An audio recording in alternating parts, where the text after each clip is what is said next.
Alrighty, let's go ahead and get started.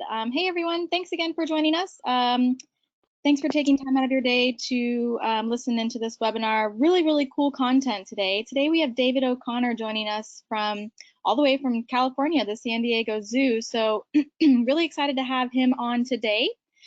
Before I pass everything over to David, the one that you see in the photo here, just wanted to send you a few housekeeping notes. Please feel free to type through questions. You can do that on the GoToWebinar control panel. I'd like to have David stick around at the end of the webinar and answer any questions that you might have. So please type those through, and I'll see how long we can keep them on at the end to answer some questions. Also, this webinar is being recorded. So if you need to step out to take a call or to eat or something important comes up, please don't worry. We will be recording and I'll send you a playback by the end of the week.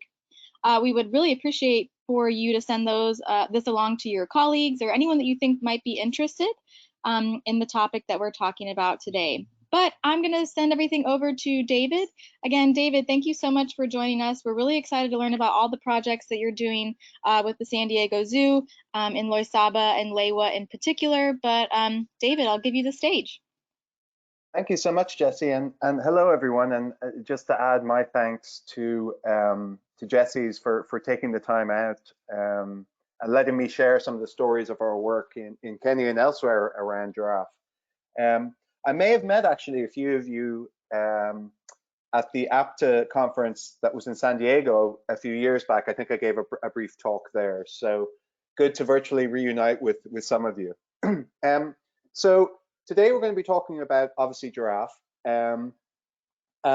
Just before I dive in, I just want to give you a bit of background very quickly about San Diego Zoo Global. As you may or may not know, San Diego Zoo Global is a non-profit international conservation organization. And it's sort of the umbrella over which there are three divisions that San Diego Zoo Global represents. So there's the safari park itself, the San Diego Zoo itself, and then where I'm actually based is the San Diego Zoo Institute for Conservation Research. And then the global entity then sort of helps manage and coordinate all the activities of the three entities.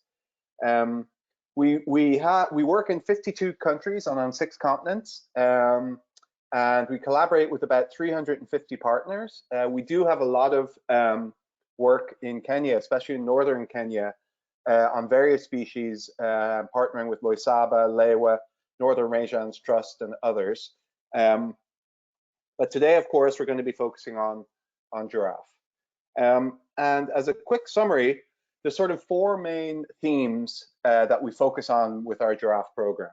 The main one is the Twiga Walinzi reticulated giraffe conservation program, and that's the bulk of what I'll be talking about today. Then there's the human dimensions of giraffe conservation, which focuses on social science research to try to understand why people, how conservation affects people and how they relate to giraffe, as well as community engagement and education activities. The third theme is our Twiga Tracker initiative, which is attaching satellite tracking units to track the movements of giraffe. And this is a continent-wide program with various partners. And to date, we've collared, the information on the screen is a bit out of date, we've collared 188 giraffe in 8 countries. And I'll talk a bit about that later. And then very briefly at the end, I'll tell you a little bit about our reintroduction and rewilding for the northern giraffe species. So our giraffe conservation efforts really focus on 3 species of giraffe: the reticulated, the Maasai, and the northern giraffe. But why giraffe? Why should we care? Well, giraffe are sometimes known as the forgotten megafauna, and it's really quite surprising for such a iconic African animal that's so big in the public sort of imagination and is so familiar to those people that go and visit Africa. We know very little about giraffe compared to other big famous animals. For instance, we don't know how much space they need. We don't know what type of habitat they like. Until recently, we didn't know how many species there were. We don't know their social structure or how they herd together very well. And still today, we don't know why they have the long necks. So there's a lot where we still need to learn about giraffe, and that's a big push of what we're doing. For instance, as I mentioned, just as shortly as 4 years ago, we thought there was one species of giraffe, and then some colleagues came out with this genetic research, actually taking genetic samples from giraffe in the wild to show that genetically speaking, that there are actually 4 separate and distinct giraffe species: the northern giraffe, the reticulated giraffe, the Maasai giraffe, and the southern giraffe. Each of these giraffe species are as different from each other, genetically speaking, as say polar bears are from brown bears. So there really is quite a big difference there. And that's important when it comes to conservation, because each of those species has different threats and different conservation needs, and we can better address them now. Recently also, as I said, we didn't even know the range of giraffe, where they lived exactly, how much space they took up in Africa, and where they lived across the continent. So we led a paper here that updated the geographic ranges for giraffe for the first time ever, using actual aerial survey data and other data to try to get the best picture possible of where giraffe are across the continent. And in this slide here, you can see our best updated distribution for giraffe now. So across the top there, you can see the yellow, which is the northern giraffe. The blue is the reticulated giraffe, which is largely confined to northern Kenya. The sort of dashed blue means that giraffe could possibly still be in Ethiopia and Somalia. We're just not certain. We need to confirm that. The red are the Maasai giraffe, and then down the south are the southern giraffe in green. But unfortunately, the story for giraffe isn't a happy one. We also tried to pull together from historic records what we think the geographic range for giraffe was back in the 1700s. So you can see that in sort of this orangey yellow distribution across the continent. And then today's distribution is the darker shading. So you can see they've lost a huge amount of range over the past 300 years or so. They've declined by about 80% in their range. And especially some of these populations are very isolated from each other, so they're no longer connected. Also, giraffe have declined by about 40% over the last 30 years, and are already extinct in 7 African nations, which led the IUCN in 2016 to list them as vulnerable to extinction. But when we drill down to the actuals, as a group, they're vulnerable. But when you drill down to each of the species, the story is a bit harder, unfortunately. The northern giraffe would actually qualify as being critically endangered on the IUCN Red List. There's only about 5,600 of those species left in the wild. The reticulated giraffe and the Maasai giraffe are listed as endangered currently. And then the southern giraffe, which you find in South Africa, Namibia, Botswana, Zimbabwe, they're actually, it's a happier story there. They're actually doing quite well. They're least concerned and their population is actually stable. So that's actually good news. So that's why we focus on the 3 first species there, because they're the ones that are in real need of help. So what are the threats for giraffe?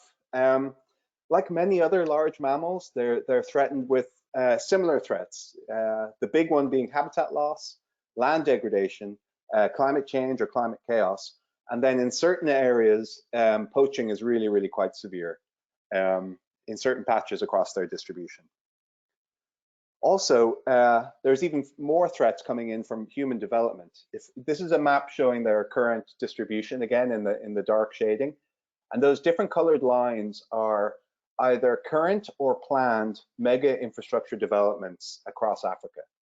And so you can see, especially in Eastern Africa and Kenya and Tanzania, these coming infrastructure projects are going to slice and dice the remaining range of giraffe in this area. So we're trying to get as much information as we can about the movement of giraffe and where giraffe are to try to inform these coming developments, because they are coming, to try to mitigate them as best we can, to try to put in, crossing points, speed bumps, really try to divert them from key seasonal habitats for giraffe and other species. So this is a big driver behind a lot of our effort. Another challenge that faces giraffe is that many of them live largely outside of what I call government-managed protected areas, or official government national parks or national reserves. So the green sort of lined coloring there represents government-managed protected areas. You can see that superimposed over the various species giraffe range. And a lot of the two of the species especially predominantly live outside of formal protected areas. So that is, if we do nothing to try to protect giraffe outside of these formal areas, over time, you can imagine their range is going to continue to shrink, and they're just going to be confined to islands of national parks. And that obviously isn't ideal. But especially in the case of reticulated giraffe, the vast majority of their range is outside formal national parks. Only 4% of it is covered by a national park system in Kenya. So the vast majority of their range, they're outside of government protected areas and overlapping and coexisting with private conservancies like Loisaba and Lewa, or on community conservancies and coexisting and sharing space with people. So, what does all that mean for giraffe, and why are we focusing on reticulated giraffe especially, and how should we approach it? Well, I think, I often say this, that conservation isn't about wildlife. It's actually about people. And that's been our approach, especially in northern Kenya, where we're working with local people to try to promote sustainable coexistence with wildlife into the future, because ultimately it's the people that live alongside and share the space with especially the giant wildlife that we love, are the ones ultimately who are going to be the ones to save them. So we're trying to partner with them as best we can in achieving this. So just quickly, as we focus on reticulated giraffe in northern Kenya, the landscape in the northern Kenya rangelands is dominated by the culture of pastoralism. And many of you may be familiar already with this, but basically it's where people herd livestock outside. They don't have fences or fields with a fence around it that they call their own. They herd their livestock out in the wild, overlapping with wildlife and utilizing the same resources as wildlife, sharing the same watering holes, feeding on the same rangelands, etc. So it's very much a coexisting system that's evolved over millennia, where people, livestock, and wildlife are coexisting, which has led to scenes like this of coexistence, where you have elephant in the background and a boy herding his shoats in the foreground, or critically endangered Grevy zebra sharing the same pasture as livestock, as you can see in the background. So we think about that reticulated giraffe, they're largely out coexisting with people. This is why we developed what we're calling the Twiga Walinzi initiative, or Giraffe Guards. And this is about empowering local people to actually be the ones to partner with us, conduct all the research on the ground, and protect giraffe. So I just want to quickly show you, if I can get it to work, a little video that will highlight some of this. So please bear with me while I try to get this to work. Hopefully it will.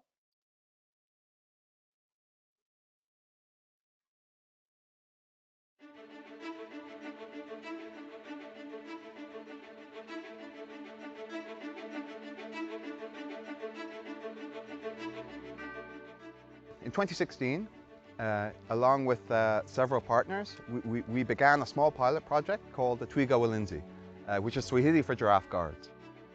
We hired some amazing local people who knew the landscape so well, and they know these animals inside out. And then we just gave them some resources and some training, and they're now leading this effort. When we started this project, we wanted really to have the community be part of us, be those people who will be bringing the change to the conservation of not just giraffe, but wildlife species. What gives me massive hope for this region is that the people are so passionate about wildlife, and the impacts and the transformation that we've just seen by just partnering with these people and just giving them some resources and adding some capacity. The transformation has been massive. And I really do think that this conservation of this region can work. I mean, there's challenges, but it gives me massive hope. And that's what brings a smile to my face, and I think that's what I think gives joy every day when we go out. And I really think that that is key for conservation going forward.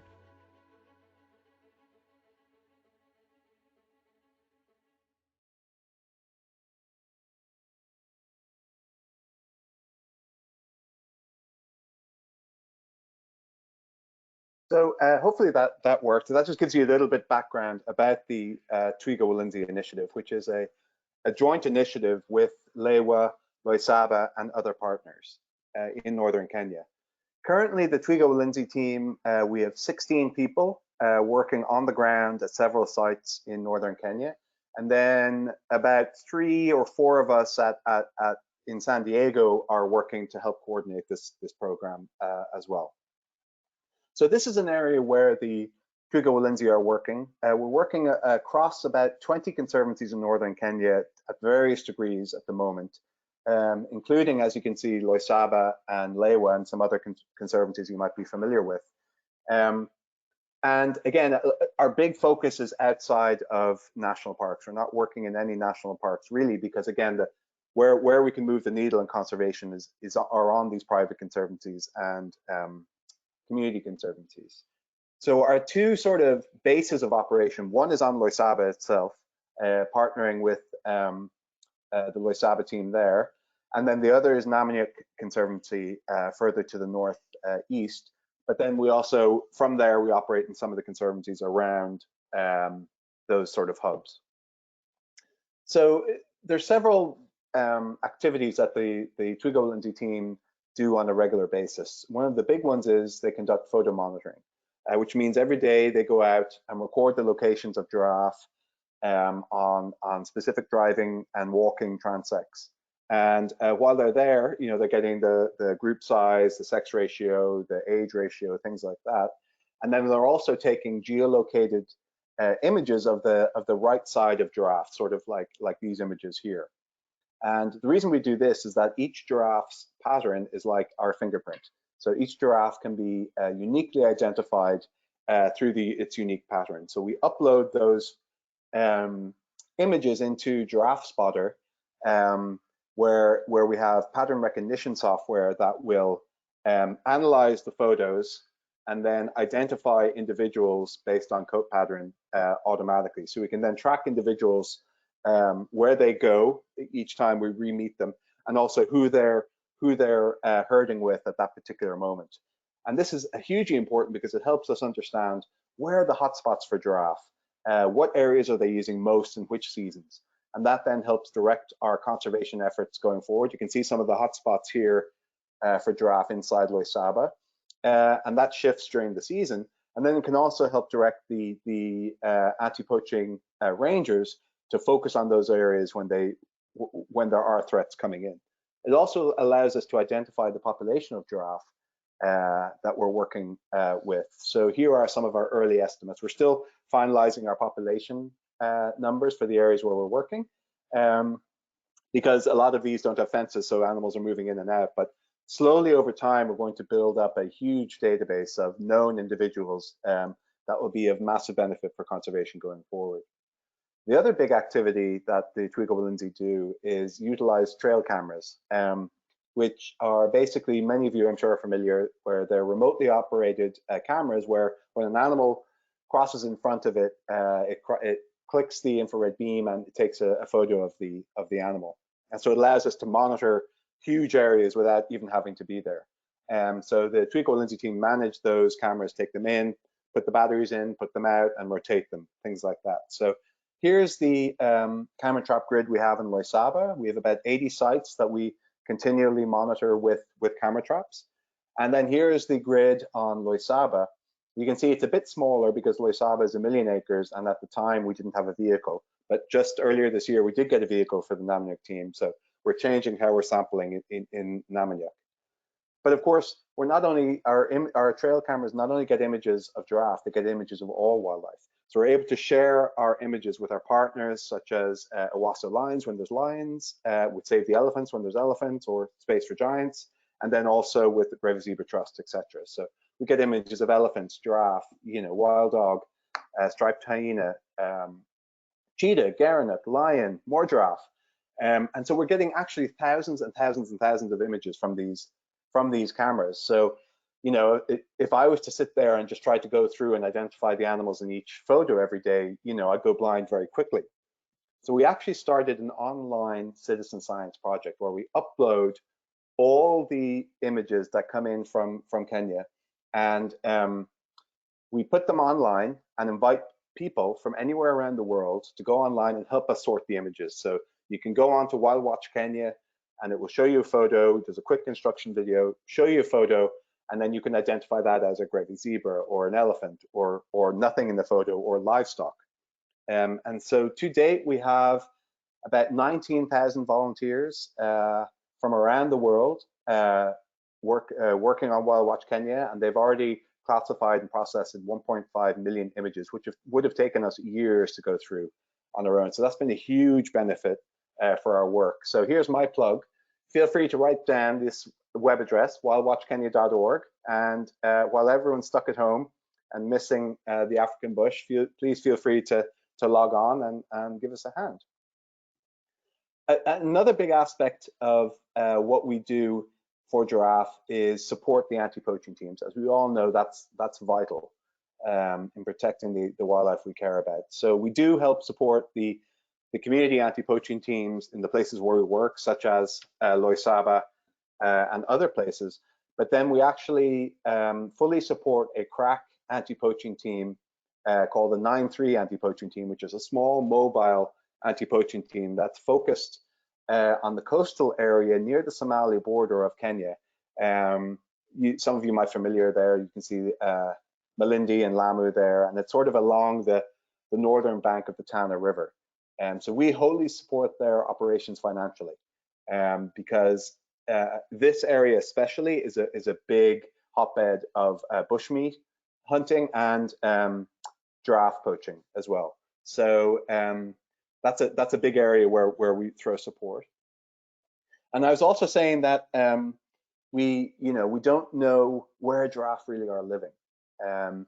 So we're actually going to start doing aerial surveys in areas where nobody's really looked for giraffe in a long time. So we're sort of looking for the lost giraffe, as it were. We're hearing reports on the ground that there are a lot of giraffe there, but nobody can tell us exactly where or how many.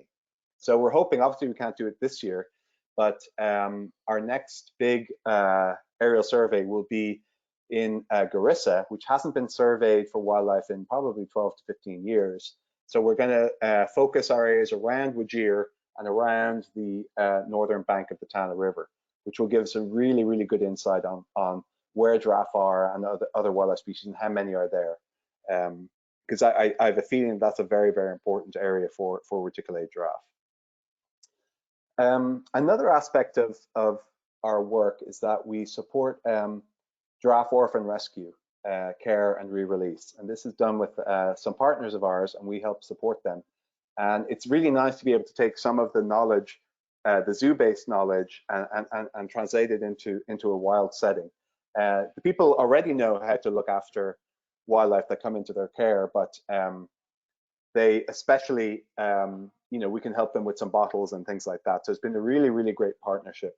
And to date, we've been able to rescue and re-release back to the wild 8 reticulated giraffe, which are all thriving, thankfully, and even one just had a baby. So that's some good news and some happy stories. So we sort of talked about the ecological aspects of what we do for Twiga Walinzi. But as I said, a big part of it is, people. When it comes to conservation, people are what's really important. So a large part of what the Twiga Walinzi team do actually is work with people. So we have done a lot of social science surveys to try to understand how people feel about conservation, how they feel about living with giants. It's kind of a pain in the ass to live with an elephant every day when you're trying to go and get water or food, what have you. And whether or not they've learned hear about poaching, or whether or not, in fact, they themselves have consumed giraffe meat. And the social scientist we work with, she has very clever ways of asking questions, because poaching is illegal, in such a way that people feel free to answer honestly, because they won't be incriminated. So I don't have time to go into those now, but it's really quite a innovative way to ask questions. But here's a heat map of some of the results. We interviewed 700 households in and around Loisaba and Namanyak. And you can see here some of the areas in the heat map of where people are consuming giraffe meat most. And that's where we've been targeting our work over the last couple of years. So when we first did this survey in 2017, it came out that about 30% of people were consuming giraffe meat. And today, only 5%. So we really think that the impacts that the Twiga Walinzi are having are actually, really changing behaviors on the ground, which is a good news. So we do hold many community outreach events to share with people not only what we're doing, share with them some of the results, talk to them about conservation, about giraffe, and the community really feel happy about this, because a lot of other conservation organizations don't sort of feed back results at the community level. So this is we do this quite regularly, and because all of the Twiga Walinzi team are from these communities, it's a really great way of sharing back and forth the knowledge and our findings to date. We do hold annual giraffe celebration days for the communities, and as any of you know the Samburu, the Maasai, they love any chance that they can get out and have a meeting and get together. They're always happy to do it. So we do hold these, and these have become quite big events actually over the past few years. And then a big push is to support education. We were able to help support building a school. We help support with books and desks, things like that. And this isn't sort of us coming in and saying, let's put a school here. This is, we've gone to the community and said, what are your needs? What are your priorities? And we sort of listen to them and then help support them. And then we also actually actively have educational programs that the Twiga Walinzi go into schools and do, as part of the wildlife clubs, do lessons about conservation, about giraffe and other species. And you can see here, these photos are all actually taken in Loisaba's conservation center, which is a fantastic resource if you've not been there. And then here's Lexan just giving one of the conservation classes to this wildlife club just outside Loisaba. So that's sort of the Twiga Walinzi, the main operations, just very quickly about the Twiga Walinzi.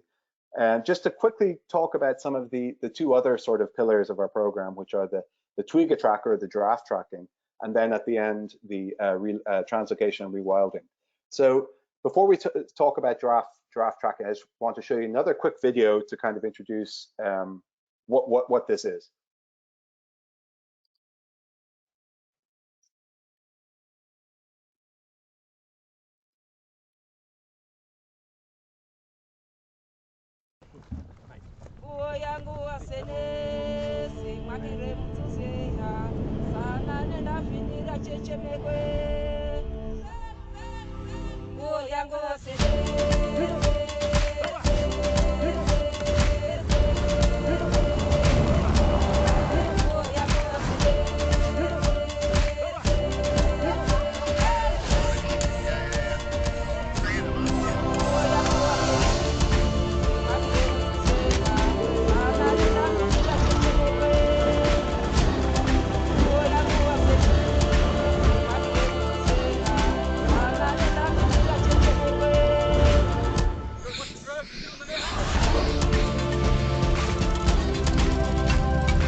So hopefully that video just sort of showed you the process of attaching a unit to giraffe, and it's It's not easy, as you can see, because of the unique giraffe physiology. They don't do well under sedation. So we try to attach the tracking units as quickly as possible so that we can get them back up and upright. So as I mentioned at the beginning, we've placed collars as a collaborative group on all 4 species of giraffe in 8 countries and tracking about 188 giraffe in total. We sort of lead the operation in northern Kenya on the reticulated giraffe, where we put 11 collars on giraffe in 2017, and then in late 2019 we put another collars on 28 more giraffe, and you can see them moving around there. And this is the first time ever that we have movement data for this reticulated giraffe species. So this is of huge benefit to conservation, because we can now for the first time see where giraffe are going, how much space they need, how much time they spend in each conservancy, how much time they spend outside of conservancies and community or private protected areas, and how they respond to human settlements as well as infrastructure. So, you know, for the first time ever, we didn't know how much space a reticulated giraffe needed. And some of our early estimates of the home range for reticulated giraffe are that for females, their home ranges are about 100 square miles, whereas for males, it's 500 square miles. So that was far larger than we ever thought. And so this slide here shows the movement of all the collared giraffe collectively over time. So you can see they're all over the place in Loisaba there on the lower left, going down into Impala. And then there's sort of they don't really connect across, and then you can see above Lewa there, that sort of along the northern rangelands there, they seem to be moving bigger distances, probably because it's more arid. And so we're still in the early stages of getting these data, but as we get more and more information, we'll be better able to use this not only to help with protecting them and understanding how they use the landscape, but seeing which areas they use seasonally. Do they use do they have seasonal migrations? And then also to be able to inform the coming infrastructure development on exactly where a giraffe will be crossing roads or pipelines, things like that. We also provide this this collar data directly into EarthRanger. So it means you can see here, it's on the left image, it's a control center for anti-poaching rangers. So our data gets sent directly there so that all the anti-poaching teams that use EarthRangers across the continent can look and see where the giraffe are in relation to the anti-poaching units, etc. You can also access the giraffe locations live on an app on your phone, which is really quite nice. Actually, we may start with some larger donors giving them access to this information so they actually see those giraffes that they're supporting, where they're going and how they're doing. So this, I just quickly took a screenshot earlier. This is where the giraffe across the continent were today. You can zoom into the area of interest. This is northern Kenya, and then you can zoom in further to look at actual fine detail movements of the giraffe. You can also see here that we can click the background and you can see their tracks shown as a heat map. So it shows which areas they're really using most, which areas are most important to these giraffes. So that again will help us protect those habitat for giraffes. So I think this is going to be a really, really important set of information over the next few years, and I think it's unprecedented to do it on a continent-wide scale. So we're very, very excited about this because I think it's going to have a lot of impacts. And just quickly, finally, to tell you about the northern giraffe species and how we're working to reintroduce them and expand their range across their, to increase it. As you may remember, here is that map of the historical range of giraffe and the current range. And if you focus in on the northern giraffe here, that line is sort of our best estimate of the northern giraffe's historic range, and then this is today's range in the filled out polygons there. And you can see that it's been massively reduced, and most of the populations are isolated. They're not able to connect to each other. It's sort of like they're islands, as it were. They're trapped in these islands. So how do we expand their range and help them, you know, not all have their eggs in one basket and connect the population back together? Well, it means you actually have to physically capture a giraffe, put them into a truck, and move them to a new location to reintroduce them to their former habitat. And we've done that in several countries already. This is the range as it was, and this is where we've expanded it and brought giraffe and expanded their range. And I wanted to highlight this in northern Kenya. There's a really kind of interesting project that we're involved in around reintroducing these giraffe into the Ruko Conservancy. For those of you who know northern Kenya and Lake Baringo,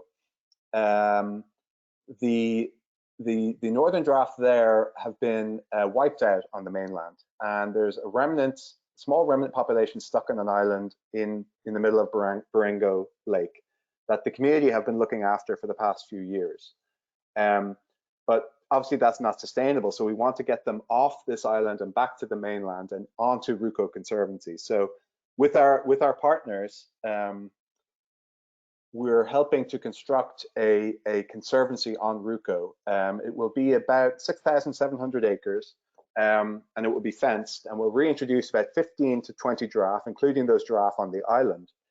And then as those giraffe breed up, we'll drop the fence, let some giraffe out and put the fence up again. So slowly over time, in 20, 30, 40 years, hopefully these northern giraffe can repopulate the Eastern Rift Valley back to their former historical lands and have a really nice connected population there. So that's a project we're really, really excited about. And the giraffe, I'm calling these giraffe the northern giraffe, but some of you may know them as the Rothschild's giraffe, which is sort of an older name for them. And interestingly, how are we going to get them off this island? Well, for the past few months, we built a barge, Northern Rangelands Trust did, and for the past few months, they've been training these giraffe to walk onto the barge, and then hopefully in July, August, if COVID sort of calms down, we'll be able to then move them on this barge over to the mainland once the fence is ready. So that's a really, really exciting and very unusual project. I've never seen a giraffe get on a barge before. So that's sort of just a quick overview of what we're doing around giraffe across the continent, and especially in northern Kenya with the Twiga Walinzi team there. But of course, you know, all this work, we're not doing it ourselves. I'm just representing a big partnership of people that are all, and I love it, that they're all working together toward giraffe, which is really quite fantastic. And just to reiterate, you know, one of our base camps is Loisaba, and we do partner very, very closely with the Eliwana lodges there, and they give us a lot of support. And if you ever have guests or clients visiting Loisaba or Lewa, you know, the lodges there already have the Twiga Walinzi come and give talks, or you can join them for game drive or part of their research. Also for very, very high-end clients, there is the opportunity to join us on collaring or translocation operations, but there is quite a big cost to that because it's, you know, it's very exclusive and only a few people really can come along safely. But it really is a great partnership with the Loisaba team and the Eliwana group of lodges working together. So with that, I think I've said enough. I'll say thank you very much. And you know, feel free to reach out to me or Jesse over time, and I'll pass it over to Jesse now. Thank you so much, David. I really appreciate it. We have some really, really great questions that have come through too. So don't worry, everyone. I've asked David to stay on for a moment. I just wanted to steal you for a second and give you an idea of the beautiful accommodation options that we have in Loisaba. And Loisaba is one of my absolute favorite places on the planet. Over 57,000 acres within the Loisaba Conservancy. Really makes your guests feel like they're on almost an exclusive safari with only 3 properties, Eliwana properties in the area. So I wanted to start with Eliwana Lodo Springs. This is our newest property. There are only 8 accommodation options, or sorry, only 8 accommodations. So essentially only 8 room keys. And it's on this beautiful plateau that overlooks the wonderful plains of Loisaba. It's absolutely beautiful, and our newest property. And I just want to note that each booking at Elawana Lodo Springs, each room has their private own private vehicle. So that's of no charge to you. Each booking has a private vehicle. So Lodo Springs is absolutely beautiful. I hope to have the opportunity to visit one day. And David, if you don't mind switching over to Loisaba Tented Camp is, I believe, the next one. Loisaba Tented Camp is 12 rooms. It's kind of like a South African style feel. Again, similar to Lodo Springs in that it's on this beautiful plateau that overlooks the beautiful plains of Loisaba. So only 12 rooms here. And the thing that I love about Loisaba in general is there's so many different activities that you can do, from biking to walking. You can do camel riding, horseback riding. There's so many different activities. So again, Loisaba is such a great option for getting out of the safari vehicle. And then with everything that you've heard David just talk about, there's so many different options from your outside of your regular game drives. Anyway, the last property that I'm going to talk about is the Starbeds, which is one of my absolute favorites. There are only 4 platforms here. So essentially they are rollout beds. One of the platforms, one of the rooms has 2 platforms. So it's essentially a family room, but essentially it's a star bed. So what they'll do is they'll roll you out in the middle of the night. You'll wake up under the stars, listen to the hippos making wonderful sounds all night. So you just wake up under the stars, and it's a fully functioning camp. Some of you might know we used to only offer this as an activity, but it is fully staffed, full kitchen, full vehicles. So if your clients feel adventurous, you are more than welcome to stay here for however many nights you'd like. A lot of people will combine maybe 2 nights at Loisaba Tented Camp, 1 night at the Starbeds, just to add that activity in. So tons of different options here. And then I just wanted to highlight the bottom right photo. There is a really great chance of seeing wild dog in Loisaba. Sorry, David. So one of my favorite things to spot on safari. So this is my contact information, Jessie at emergingdestinations.com. We are the North America sales and marketing managers for the Elawana collection. So if you have any questions on any of the Loisaba properties, there are 16 Elawana collection properties in total. Hopefully you guys are all familiar with that. But before I ask questions to David, we have a few really great ones that have come through. I just wanted to give Nadine Lamberski the stage really quickly. She is the Chief Animal Health Officer at the San Diego Zoo. So I just wanted to give her an opportunity to tell you guys about some of the cool projects that are going on and how they are involved with Loisaba. So Nadine, I'm going to hand everything over to you.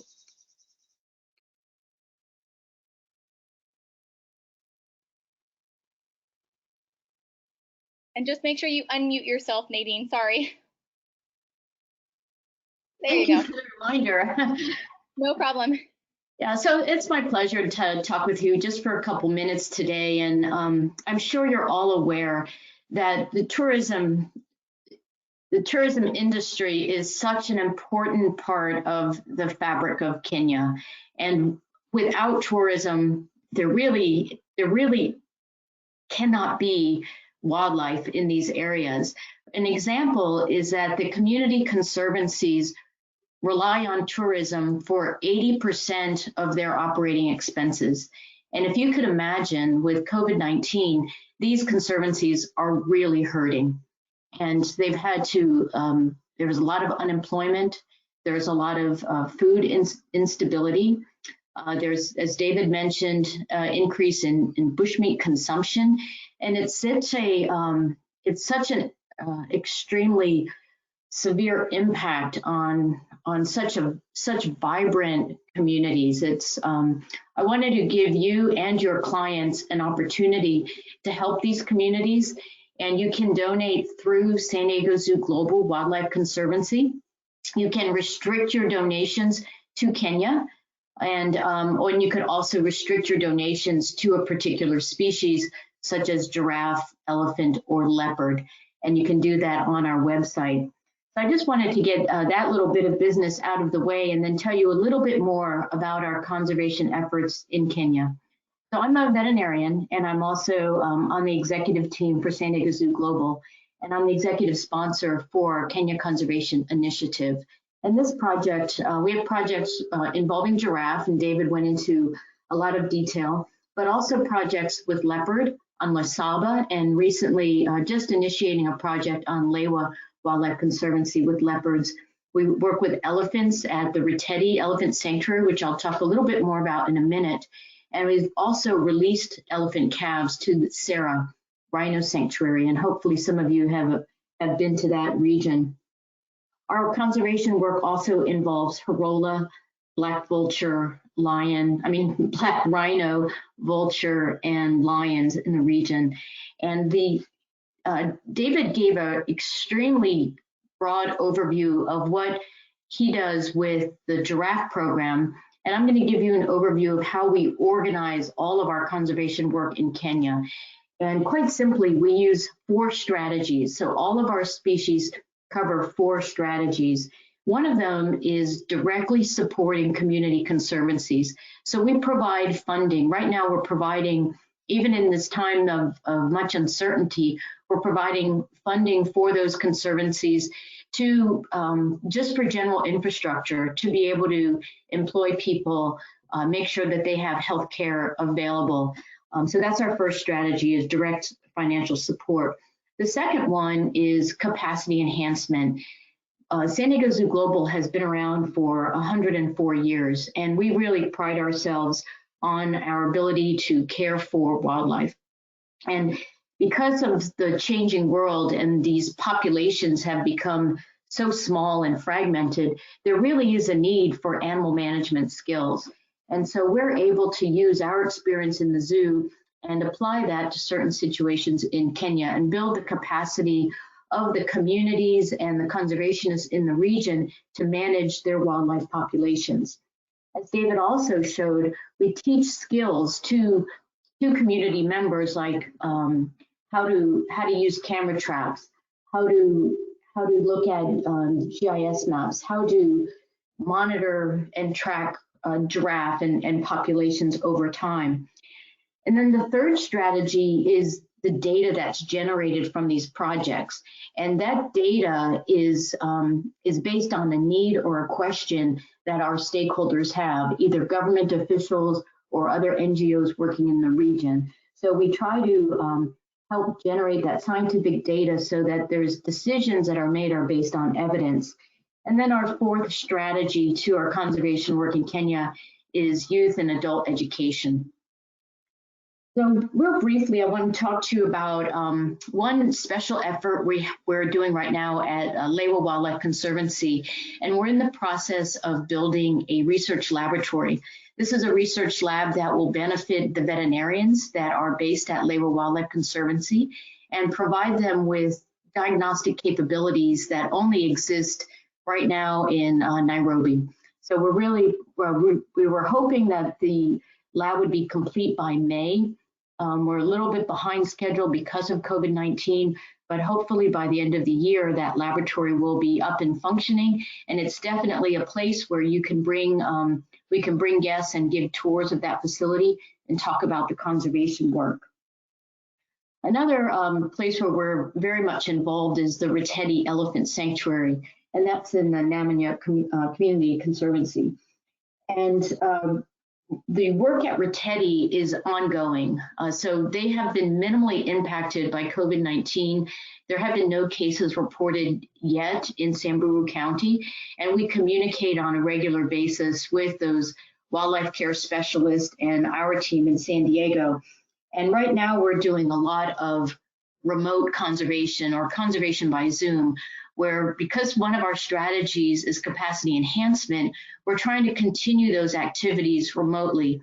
And so far things are going really well. We're maintaining our relationships, our communication, and trying to get work done during these unique times. And then lastly, I wanted to make you aware that we continue to release calves from Reteti. So we're planning to release 4 more calves in the next couple weeks. We don't have an exact date because it's weather dependent. We need to make sure that the food availability is high and that the roads are dry enough so that the animals can be transported to Cerro Rhino Sanctuary. So right now we have 7 calves that have been released. They're all doing well, and then we're going to add an additional 4 from Reteti Elephant Sanctuary. And where San Diego Zoo Global's been particularly helpful is doing behavior studies on those elephants before and after release. And what we're really trying to do is define what makes an elephant release successful and what are some of those personality traits or training or management techniques that are used that make an elephant successfully integrate into the wild herds. So we feel that going forward, that will be very valuable data. I mentioned briefly that we also work with leopards on Loisaba. We were planning a leopard collaring project later this year, but that has been moved to first quarter of 2021 because of COVID-19. And again, our researchers definitely would be very interested in talking with guests to talk more about any of these projects. So I will turn it back over to Jesse and David for questions and answers. Awesome. Thanks. I'm going to switch it back over to David. Sorry to put you on the spot. If you don't mind just putting my contact information up, I'd really appreciate it, David. Sorry to put you on the spot there. But some really, really great questions came through. So David, I wanted to ask you, before I go any further, I just want to mention that, you know, we focused on Loisaba for this particular presentation and Lewa, but, you know, I mentioned the 3 Elawana properties that are in Loisaba, and Nadine mentioned Reteti. We are most certainly able to fly you out there to see the work at Reteti and all these really great opportunities and projects that both Nadine and David have been talking about. Please don't hesitate to reach out. I know that some of your guests might be really, really interested in, you know, getting outside the safari vehicle and really learning about the different conservation efforts that are in the area. So I just want to make you aware that this is all, you know, available for your guests. But okay, David, in the just a few questions, you guys. I won't keep you too much longer. In the beginning, you talked about the 4 different giraffe species that you are, you know, collecting most of the data on, but you didn't mention anything about Rothschild giraffe. So we had a few people type through, where does the Rothschild giraffe fall in the description of the 4 that you were talking about earlier in the presentation? Yeah, that's an excellent question. Let me just quickly, I'm just finding a slide to help me answer it.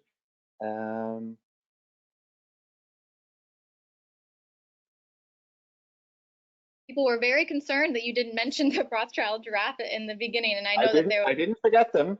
I'll tell you what, hopefully all will be revealed. Okay, so here are the 4 species of giraffe I mentioned, and interestingly, as part of this new genetic study, it was found that the Rothschild's giraffe, which does have quite a famous name, is identical to the Nubian giraffe, both of which are subspecies of the northern giraffe. So basically, Rothschilds as a name will go away, and they'll just be known as the Nubian giraffe going forward. So the Nubian giraffe are found in Uganda and in eastern Kenya, and it's those Nubian/Rothschilds that we're working on that Ruko Conservancy to try to reintroduce into the Eastern Rift, and also in expanding their range in Uganda. In Kenya, there's about 630 or so Rothschilds/Nubian giraffe left in the wild.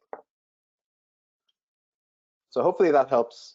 Perfect. I think a lot of people will be happy. I know that it was mentioned later in the presentation, so I think a little people got a little bit confused, but thanks so much for clarifying that. This is also a great question. I'll just take 2 more. So someone typed through about, unfortunately, giraffe poaching.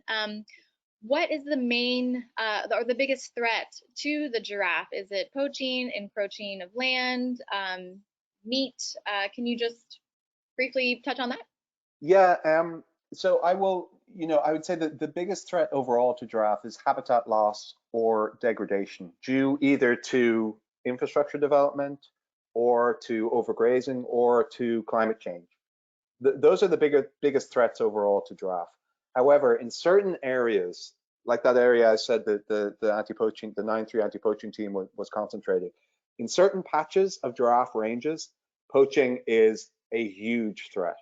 And it is the leading cause for giraffe to decline. But it's very patchy, if that kind of makes sense. It's not the way, say for instance, for elephant or rhino, the threat is pretty constant throughout their range because their horn and ivory are so valuable. Whereas for giraffe, it's more patchy, and that's where we try to better direct anti-poaching work to be more effective into those sort of hotspot areas. Got it. Last question. This one made me chuckle because it's totally made me think as well.